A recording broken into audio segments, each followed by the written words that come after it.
ఒక చిన్న గ్రామంలో పచ్చటి పొలాల మధ్య మీరా అనే అమ్మాయి తన తాతయ్య రాము మరియు నానమ్మ లక్ష్మీలతో నివసించేది.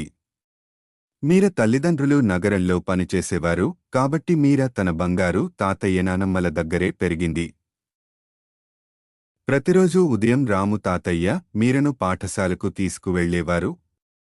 మార్గమధ్యలో అతను పాతకాలపు కథలు చెబుతూ జీవన బోధనలు అందించేవాడు.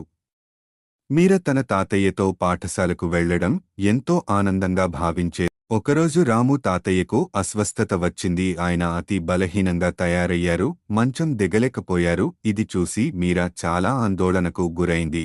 తాతయ్యను చూసుకునే బాధ్యతను మీరా తన భుజాలపై వేసుకుంది. నానమ్మ లక్ష్మీ సూచనలతో మీరా ఆహారం వండడం, గ్రామం బావి నుంచి నీళ్లు తేవడం మొదలైన పనులను చేయడం ప్రారంభించింది. తాతయ్యకు ఔషధంగా ఉపయోగించే కషాయాన్ని నానమ్మ సాయంతో తయారు చేయడం నేర్చుకుంది.